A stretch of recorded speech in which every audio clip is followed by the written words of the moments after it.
Our next motion is that today's youth feel more entitled than all generations past.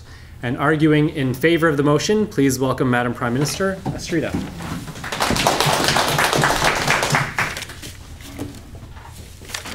The motion will be defined as follows. Today's is 2013 youth less than 19 years of age, more entitled, going to make it, than all generations past, the last 5,000 years. I'll put forth two arguments. We don't provide for ourselves anymore. And the second argument will be we're brainwashed by the government, which includes the education system, patents, and corporations. We no longer have to go out to the field. We just go to the store. We don't have to stoke the fire. We just turn the thermostat up.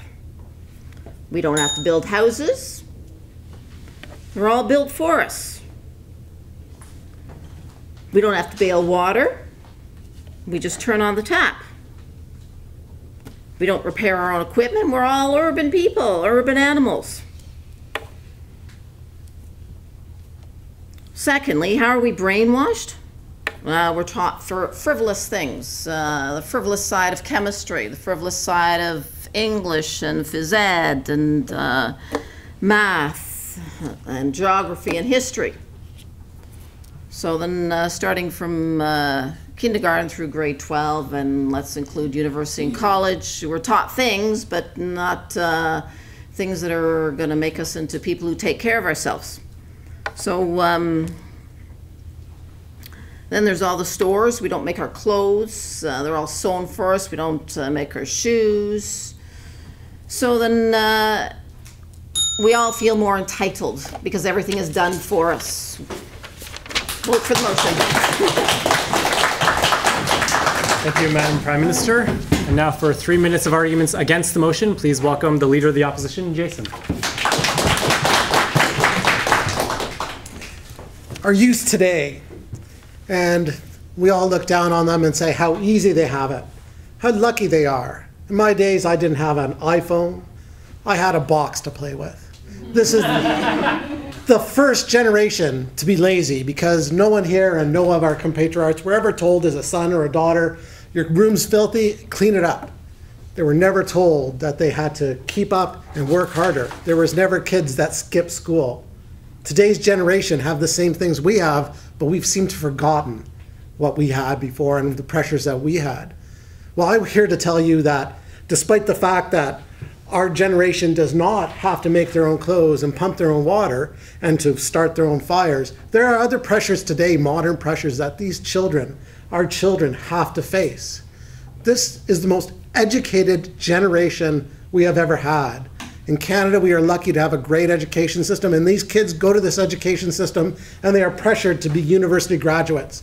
And they all go to school and they get massively in debt to get their education, and they come out with a BA and they're told that they can be a receptionist.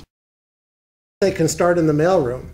And I talk to kids nowadays and they want to start in the mailroom, but with $40,000 to $50,000 of debts in their pocket, how can they possibly start in the mailroom? They need higher level jobs. So we encourage them to higher education, and we try to, they want to be better, and there are still no jobs. This is a generation of keeping up with the Joneses. We have 8-year-old children with cell phones, and a cell phone, which is a marvelous, brilliant piece of technology, it gets out of date in a year. And their friends get it, and they're under pressure to keep up with that. And those poor kids on Facebook and Twitter, one little mistake. When we were young, we made a mistake. We flashed someone, or we made a comment, and it was done. Because we did it in front of our friends. Yet nowadays, you can't take it back. The pressures on these kids are tremendous. They have so much going on that they can't just take it back. That one photo, that one comment comes to haunt them, and parents find about it, teachers find out about it.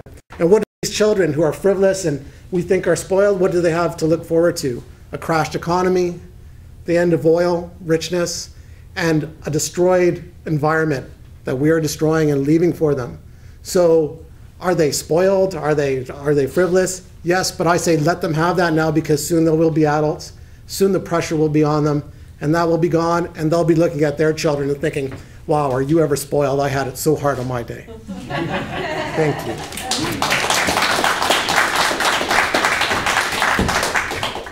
Thank you, Jason. And for 1 minute of closing remarks, please welcome Madam Prime Minister Astrida.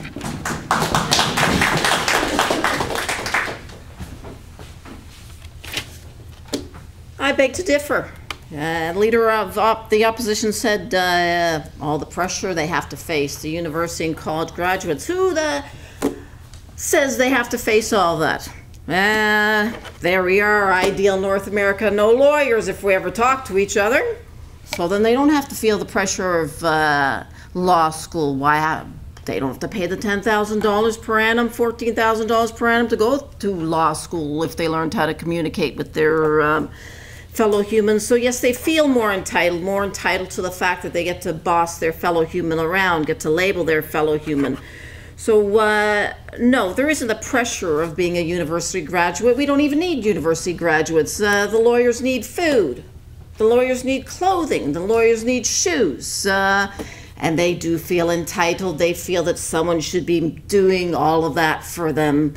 They feel that they should have their iPads and, yes, their cell phones on a yearly basis. So, yes, they do feel entitled to a cell phone, not food. Thank you, Astrida. We've heard both sides of the argument. So for those who are voting in favor of the government's arguments, today's youth feel more entitled than all generations past, please raise your hands. 4. And those who are voting for the opposition's arguments, please raise your hands. 17. The motion is defeated. Please congratulate the government for the victory.